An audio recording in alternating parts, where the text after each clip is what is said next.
শক্ত তো, কম্বল গায়ে দিয়ে ঘুমোবে?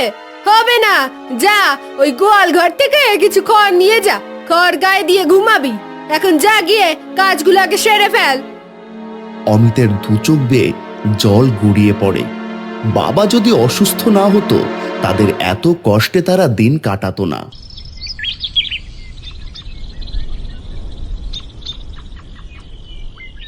হরিহরপুর নামক গ্রামে বসবাস করত একটা 10 বছরের ছেলে অমিত।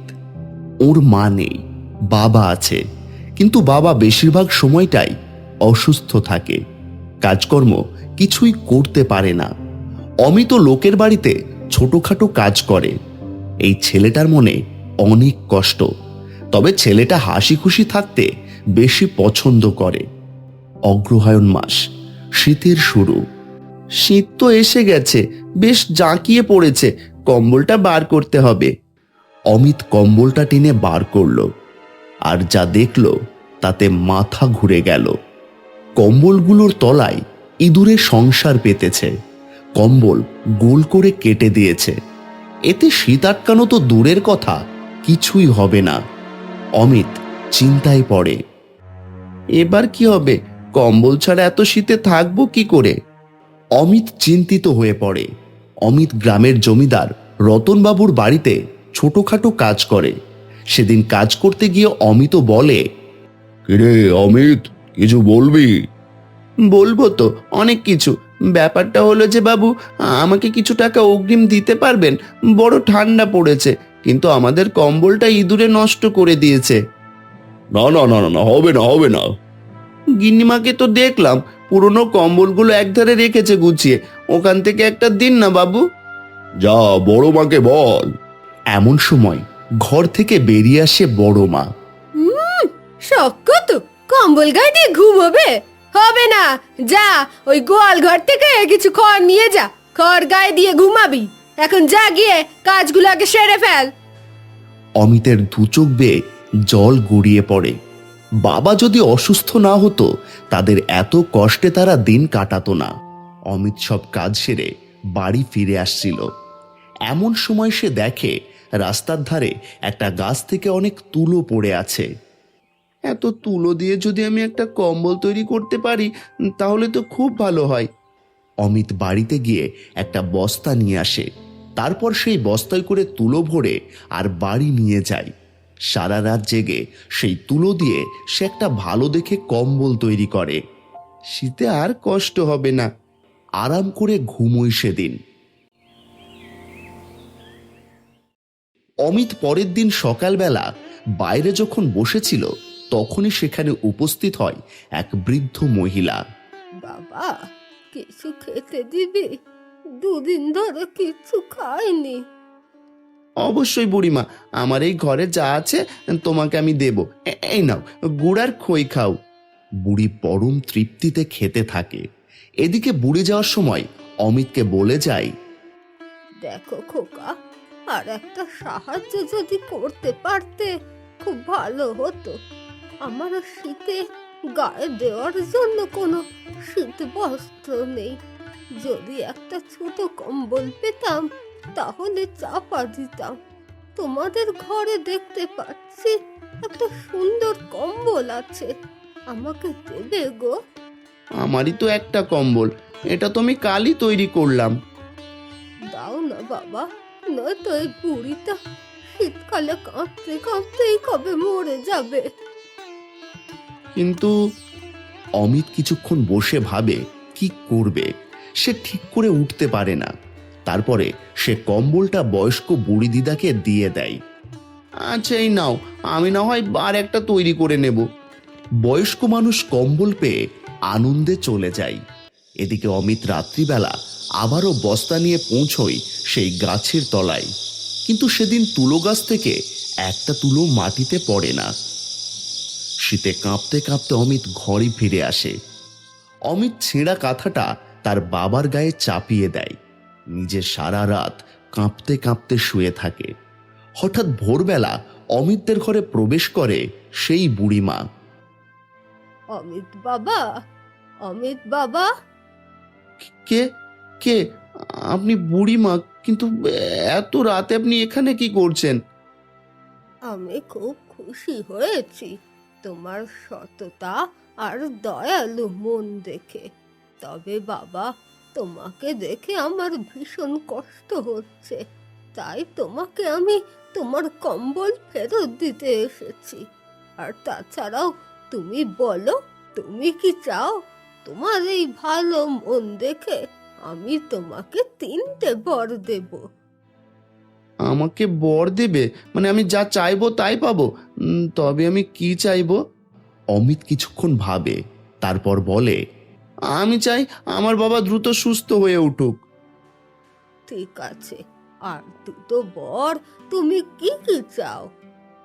এই শীতে বয়স্ক অসহায় মানুষদের খুব কষ্ট হয়, কষ্ট লাঘব করার জন্য কিছু একটা উপায় চাই। ঠিক আছে, তাই হবে। আর একটা, আমি জমিদার বাবুর বাড়িতে কাজ করি, কিন্তু যোগ্য সম্মান পাই না। আমি চাই আমি এমন একটা কাজ পাই, তাতে যেন আমি যোগ্য সম্মান পাই আর মাথা উঁচু করে বাঁচতে পারি। তুমি সৎ, তুমি পরিশ্রমী, তোমার মনে কোনো লোভ, কোনো পাপ নেই।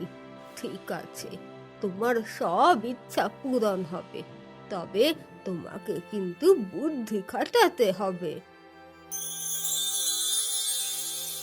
ও, তার মানে আমি এতক্ষণ স্বপ্ন দেখছিলাম?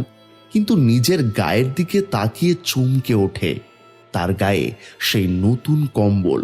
সঙ্গে সঙ্গে সে বাবার ঘরে যায়। বাবার ঘরে গিয়ে দেখে বাবা উঠে বসে আছে। বাবা, তুমি তো সুস্থ হয়ে গেছো। আরে খোকা, আমি সুস্থ হয়ে গেছি। তার মানে আমি কোনো স্বপ্ন দেখিনি? তার মানে আরো দুটো স্বপ্ন আমার পূরণ হবে।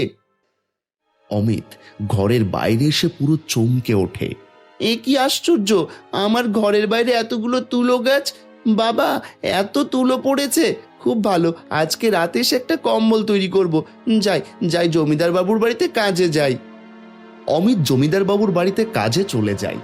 সেখানে কাজ করতে করতে এসে সারাক্ষণ শুধু তার সাথে হওয়া রাতের বেলার ঘটনার কথা ভাবছিল। এমন সময় সে অসাবধানতাবশত তার হাত থেকে ঘরের বাসন পড়ে গিয়ে ভেঙে যায়, আর তা দেখে গিন্নিমা ফিরে আসে। দিল দিল, হতচ্ছাড়া সব ভেঙে দিল। হ্যাঁ রে, তুই আমার দামি জিনিসগুলো ভেঙে দিলি?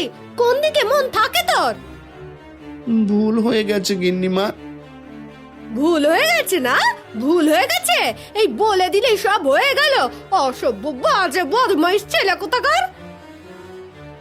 গিন্নিমা অমিতকে মারধর করে। অমিত বেচারা কিছু বলতে পারে না, কারণ তার হাত থেকে জিনিসটা পড়ে নষ্ট হয়েছে। চুপচাপ সব সহ্য করে। আচ্ছা, আমার এখানে সোনার গয়না রাখা ছিল, কোথায় গেল? অমিত, এই অমিত!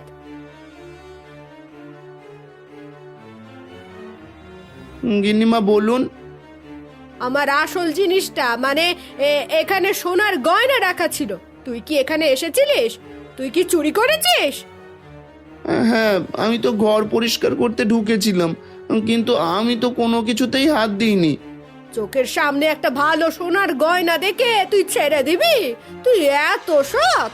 তোরা হচ্ছিস গরিব, তোদের কাছে এগুলোর মূল্য অনেক। তোরা অবশ্যই চুরি করবি।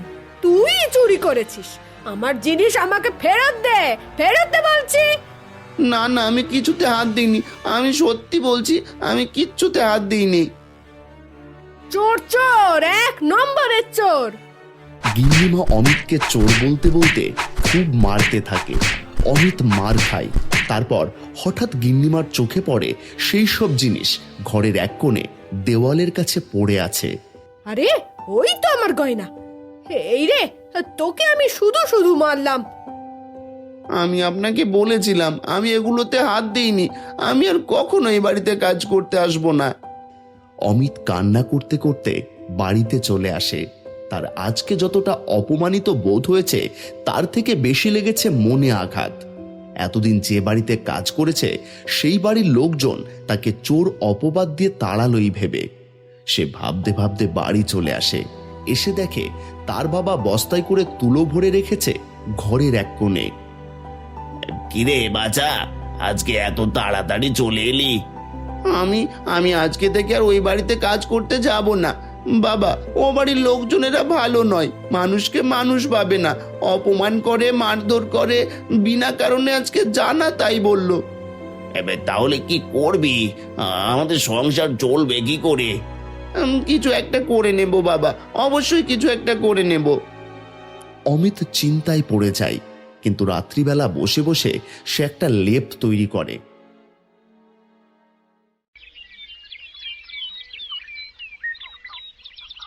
ভারী আশ্চর্য, প্রত্যেকদিন কত কত তুলো পড়ে থাকে, এই তুলো নিয়ে কিছু একটা করলে হয়তো। আচ্ছা, আমি তো লেপ কম্বল বালিশ তৈরি করতে পারি। তার মানে বুড়িমা আমাকে এই কথা বলানোরই চেষ্টা করছিল।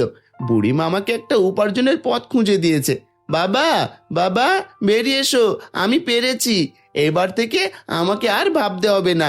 তুমি দেখে নিও, আমি এমন কাজ করব তাতে সকলের যেমন আরাম হবে, আবার শীতে উষ্ণ গরমও পাবে, আমাদের রোজগারও হবে। কি করবি বাছা? লেপ তৈরি করব, কম্বল তৈরি করব, শহরে বিক্রি করব, যাতে গরিব মানুষেরা কম দামে কিনতে পারে। কেমন হবে বাবা? খুব ভালো হবে, হ্যাঁ খুব ভালো হবে, আমি নিয়ে যাব শহরে। অমিত আর অমিতের বাবা দুজনে মিলে লেপ কম্বল তৈরি করতে থাকে। অমিতের বাবা শহরে যায় সপ্তাহে 2 দিন সেই কম্বল বিক্রি করতে। ভালো উপার্জন হয়। অমিত গ্রামের গরিব দুঃখীদের জন্য কম দামে কম্বলের দোকান দিয়েছে। শীতে উষ্ণ পরশ দোকানের নাম। খুব কম টাকা দিয়ে সেখান থেকে গরিব দরিদ্র লোকেরা কম্বল নিয়ে যায়। অমিতের যে দয়ালু মনের জন্য সবাই তাকে ভালোবাসে। জায়গায় জায়গায় অমিতের নাম ছড়িয়ে পড়ে। ওর হাতে তৈরি কম্বলের ছোঁয়াতেই যেন হালকা উষ্ণ পরশ শরীরে জেগে ওঠে। অমিতকে আর লোকের বাড়িতে কাজ করতে হয় না। তার এখন নিজের কম্বলের ব্যবসা বেশ ভালো চলছে। এই জন্যই বলে, দয়ালু, ভালো মন আর সৎ মাধ্যমে জীবনযাপন করা উচিত। বলা যায় না কখন জীবন পাল্টে যায়।